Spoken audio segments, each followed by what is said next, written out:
KMTV seen chaîne YouTube bu leen di indil ay xibaar yu wóor te leer. asalaamaaleykum wa rahmatullah maa ngi tudd Omar Diouf dëkk Suun teewal fi ñi nga xam ne teer bi dafa laal seen suuf teewaay bi dara waralu ko lu dul laaj suñu ak suñu yelleef ndax teer bi yàgg na commencé jóge na Dakar ba yegg Diamniadio mu war a jóge Diamniadio ñëw ba AIBD suñu waxee AIBD rek population bi yëpp ci la ñu bokk ndax seen suuf ci la nekk mais liñ ci nakari mooy dañoo woowoon gouvernance semaine yële passé ak kilifa yi nga xam ne ñoo ŋànk gox bi yëpp wax ñu wax ju leer wax boo xam ne sax donte le gënul mais tànn woon na mais par rapport ak li ñu mujjee wax mooy dañ lay jëlal lu yaatu loo xam ne mën na hectare ba ñetti hectare ñun la duñ leen ci nampé benn dërëm li ñu lay nampé mooy jox la ñaari terrain ci beneen dëkk boo xam ne mënuñu la wax fan la mënuñu la wax kañ nga ciy jot loolu nekk na loo xam ne jaaduwul fenn jaaduwul su ko defee loolu doon lu ñu jaaxal ñun nag comme ci réew mi la ñu nekk réewu droit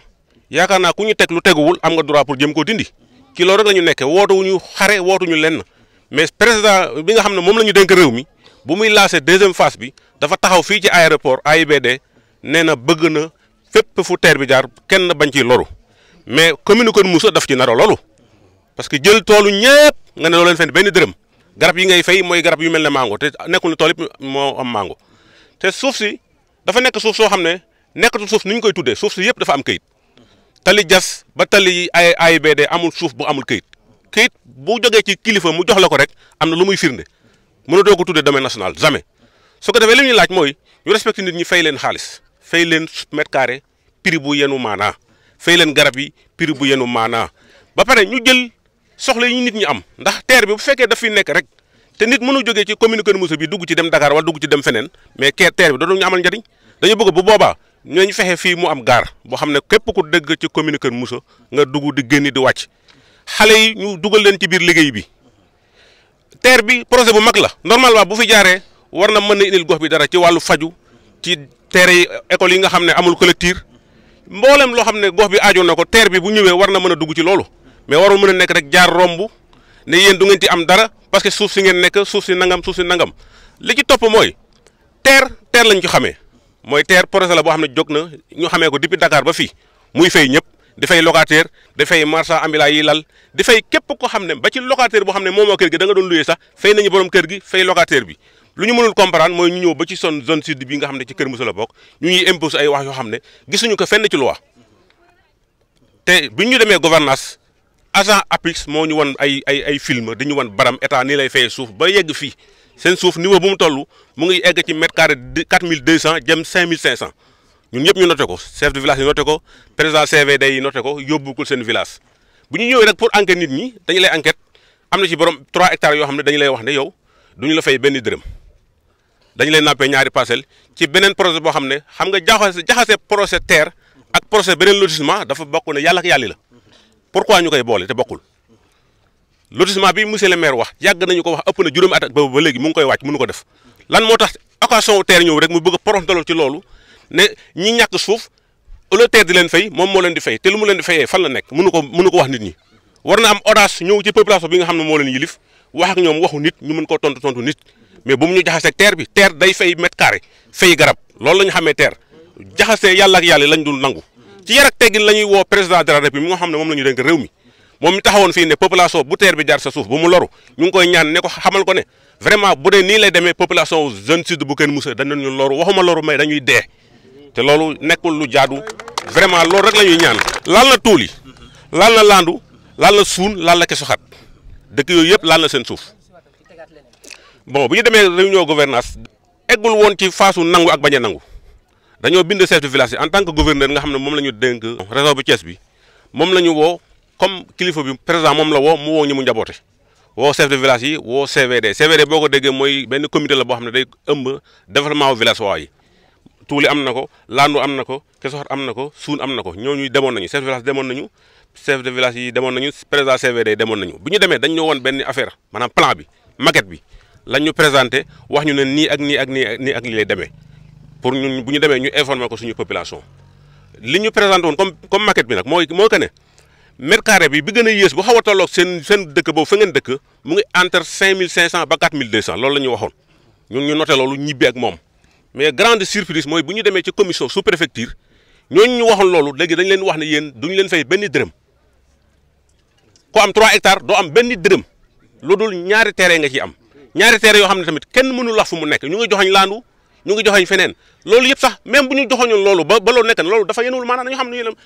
téeméeri kër est-ce que mën nga ko wecc ak ñaari kër est-ce que téeméeri kër mën na wecc ñaari kër du yenu maanaam yenuwul maanaam su ko defee loolu daal la ñu nekk fii di wax nañu dimbale nit ñi nag bu ñu bëggee réew mi mu continuer ci jàmm ñun ay nitu jàmm lañu wooto ñu fitna mais dañu nangu ñu ñuy teg lu teguwul loo xam ne benn loi indi ko benn charte indiwu ko ci réew mi ñu ay sénégalais kenn amu fi carte d'identité guinéen même bu ko amoon sax xanaa bu fi dëkkee bu am suuf war nañ ko fay kon ñu fi dëkk nañ leen jox seen respect ak seen àq pour réew mi nekk ci jàmm li ñu bëgg a def nag dañuy jàpp ne Macky Sall yëgu ko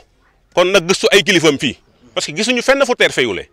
kon bu du ñëw ba zone bi mu ne duñu fay loolu du lu ñu mën a nangu ci gàttal loolu moo doon wax ji. Comme le président, c'est le président de tous les Sénégalais. Et je sais qu'il est très attentif, il est très soucieux des problèmes de la population. Nous demandons à ce qu'il réagisse très vite. Parce que le travail était bâclé. Ils nous ont appelé 31, le 5 encore, et après le 15, ils veulent libérer l'emprise et commencer le travail. Ça veut dire que nous sommes là les grands perdants dans cette situation-là. Nous voulons que le président, directement, comme les autorités, peut-être, ils ont manœuvré cela, nous demandons à ce que le président, directement, il réagisse pour apporter une solution à cela. En dehors de cela aussi, je voulais préciser que, dans le cadre du mouvement Samuel Somomel, ils ont rencontré le gouverneur et ils ont eu à discuter sur des points très essentiels par rapport au projet. Parmi ces points, on peut citer la question de désenclavement. Parce qu'ils ont voulu vraiment, avec le terre qui va séparer les villages, vraiment, il faut qu'il y ait des mesures d'accompagnement qui peuvent permettre aux gens de circuler librement. Comme quoi, en faisant quoi? Au moins construire un pont qui va assurer l'interconnectivité entre les villages. Il y a aussi au moins 2 passerelles, de part et d'autre de ponts, pour permettre aux piétons de traverser dans l'autre sens. Vraiment, ça, c'est des questions qui peuvent peut-être permettre aux élèves ou bien les vacants, les populations de vaquer à leur occupation. En d'autres termes aussi, il y avait la question des impasses, on en a parlé. Il y a aussi la question de sécurité. Il faut qu'il y ait sécurité, avec ces projets grandioses, il faut qu'il y ait des mesures par rapport à la sécurité des populations d'abord. Sécurité sanitaire d'abord, parce qu'il y aura des poussières, il faut vraiment qu'ils pensent à ça. Il y aura de sécurité aussi par rapport aux intervenants. Il y aura des étrangers qui vont venir ici, mais aussi on ne les connaît pas tous, on ne peut pas les maîtriser. Il faut qu'il y ait des mesures qu'on prenne pour vraiment assurer la sécurité des populations. En dehors de ça aussi, on a évoqué la question des RSE. Vraiment, avec un tel projet, il faut qu'il y ait un accompagnement par rapport aux responsables de sociétés d'entreprise. Il faut que la population sente que vraiment le projet est rentable par rapport aux impactés. Vraiment aussi, il y a quelque chose de très important qu'on a évoqué, c'est la question de l'emploi. Dans cette zone, machallah, on a une jeunesse vraiment dynamique qui ont été instruits. Il y a tous les diplômes qu'on a besoin. Maintenant, avec les travaux là, nous demandons au président ou bien les autorités administratives, les autorités locales, de même qu'aussi le président directement, qu'il fasse des efforts nécessaires pour que ces populations-là puissent travailler dans ces projets pendant les travaux et pendant l'exploitation du terre. Ça aussi, c'est une doléance à faire. Mais le dernier point aussi, ça concerne le gare. Parce que pour que le terre soit rentable à la population, il faut qu'il y ait un gare où les passagers peuvent prendre le train et aller de part et d'autre du pays. Aller à Dakar, parce qu'il y a une population très forte ici qui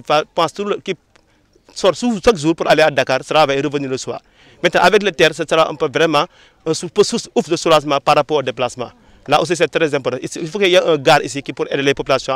à se mouvoir facilement. KMTV, c'est une chaîne YouTube pour les indil ay xibaar yu wóor te leer.